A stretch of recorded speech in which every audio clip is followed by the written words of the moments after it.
हाय सांग मु आज पहुँची जाइए जो जगह को जीवार थिला मु से जगह को पहुँची जाइए। देखुंत घरटा ये मो पाई रेडी थिला घरटा देखु ए जगह मु रोची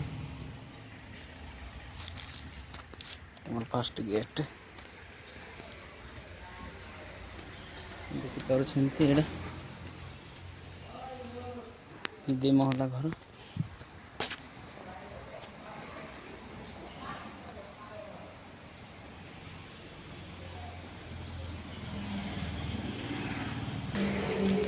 एटा होची से घरटा जो जिनस कि एटा होची झरका झरकाटा एटा पोखरी कुआ एगोटे देखा अपोजिट एमती तैयारी कराई छाए जेटा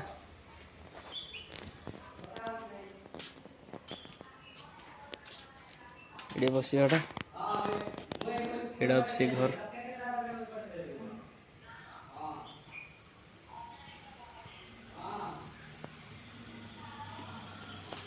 से पूर्वर घर होती ना मु भावुली किंतु ऑलरेडी मो पाई घर फिटिंग हो जाता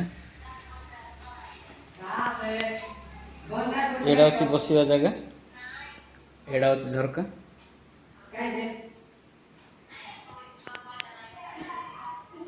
छातटा एटा गोटे रूम सीटा गोटे झरका एटा गोटे झरका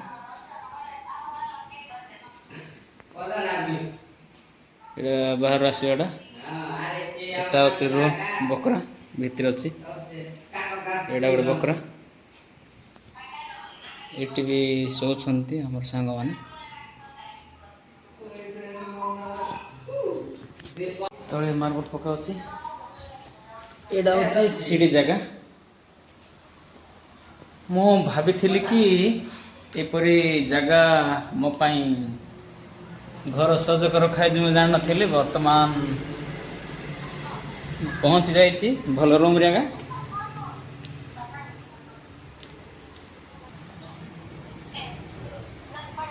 एड़ा हूँ झरका कोई मारद एड़ा हूँ भितर जोड़ा बाहर टी फ्री लगे बसा बसी खेला खेल एमती कराई तौर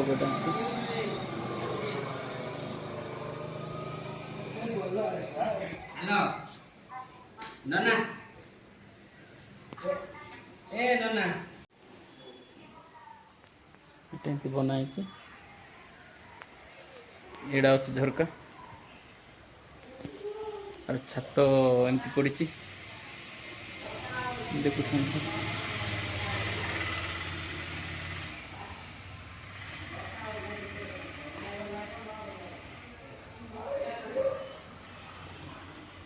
साइड रे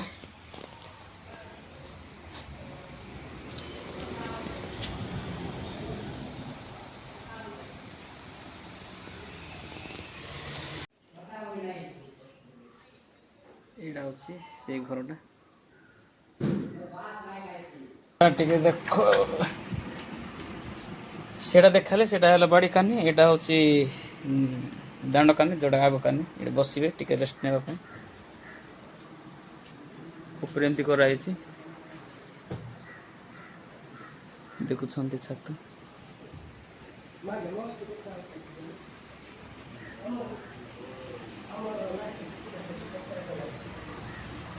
झरकाटा डोर बंद करदेली पुणी बाहर जीवार कबाट ड्रेस पसा सुखा आसला एटा हूँ मोर बेड सेटा मोर ये बेड ये से तले बुलवार सीढ़ी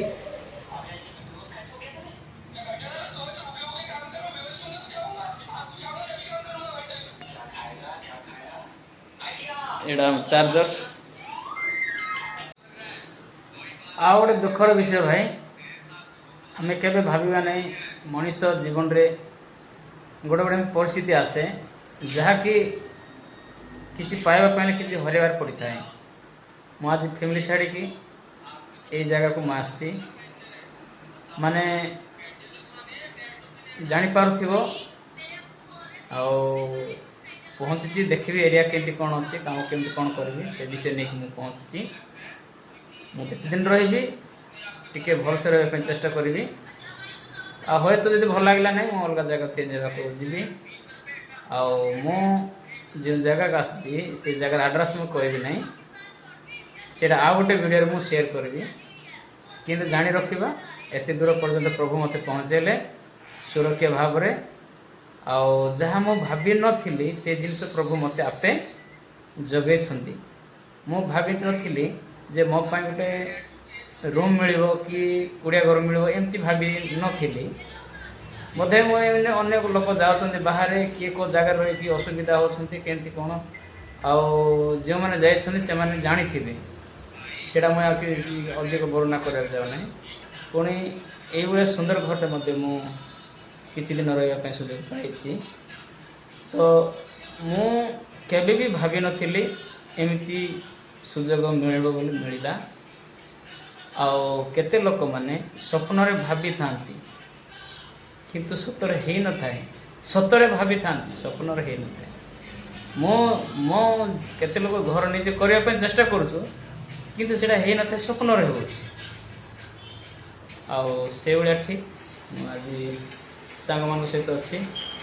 ଆଉ ସାଙ୍ଗମାନେ ମଧ୍ୟ ଆଗାମୀ ଦିନରେ ସେମାନଙ୍କ ସହିତ ମୁଁ ଆଉ ଦେଖେଇବି, ସେମାନେ ମଧ୍ୟ ତୁମ ସହିତ କଥାବାର୍ତ୍ତା କରିବେ। ବାସ୍ ସେ ପର୍ଯ୍ୟନ୍ତ ମୋତେ ସମୟ ଦିଅନ୍ତୁ। ମୁଁ ରହିଲି, ନମସ୍କାର। 3 ଦିନ ଯାକ ଖାଇବା ପିଇବା କିଛି ନାହିଁ, ଯାହାଫଳରେ ଦେଖୁଛନ୍ତି ପରା ମୋର ଗାଲ ସବୁ ପଶିଗଲା, ଆଖି ମଧ୍ୟ ପଶିଗଲା, ଚେହେରା ସବୁ ହେଇଗଲା। ଟ୍ରେନରେ ଯିବା ଭିତରେ ଆପଣମାନେ ଜାଣିଥିବେ ଖାଇବାର ନଥିବ, ଯଦି ଖାଇଦେବ ଭାଇ ଦୌଡ଼ିବାର ଜାଗା ନଥିବ, ଆଉ ଯଦି ଦୌଡ଼ିବାର ଜାଗା ଅଛି ଖାଇପାରିବନି, ସେମିତି ଅବସ୍ଥା ହେଇଯିବ।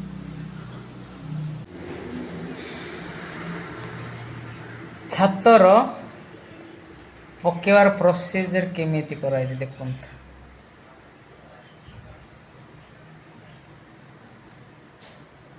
ଯିଏ ପକେଇଛନ୍ତି ତାଙ୍କ ଜଣା ଏଟା ମିଳାନି କି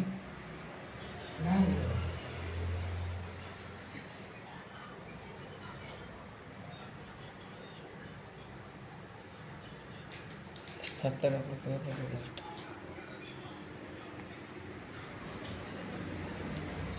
ଏତେ ଦୂର ତ ମୁଁ ଆସିଗଲି, ଦେଖିବା ମୋର ଜିନିଷ କ'ଣ କ'ଣ କେଉଁ ଜାଗାରେ ଆସିଲି କେଉଁ ଜାଗାରେ ପହଞ୍ଚିଲି। ଆଉ ଆମେ ଆରମ୍ଭରୁ ଟିକେ ଦେଖିବା। ଏଇଟା ମୋର ବ୍ୟାଗ୍, ଭାଇ ବହୁତ କଷ୍ଟରେ ଆସିଲି 2-3 ଦିନ ଯାକ। ଦେଖନ୍ତୁ କେତେ ଜିନିଷ ମୁଁ ଧରିକି ଆସିଛି।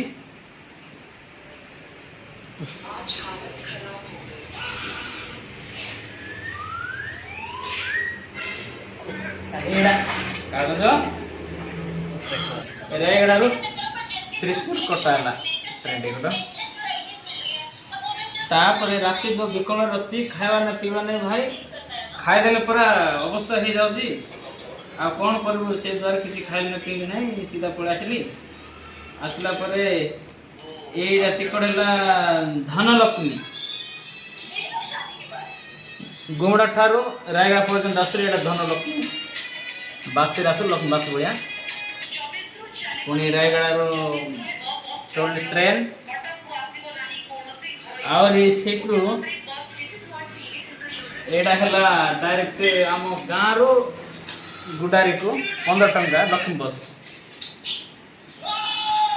ତ୍ରିଶୂରରେ ହଜି ଯାଇଥିଲୁ, ରାତି ଅନିଦ୍ରା ଦ୍ୱାରା ଶୋଇପଡ଼ିଲି ତ ହଜିଗଲି।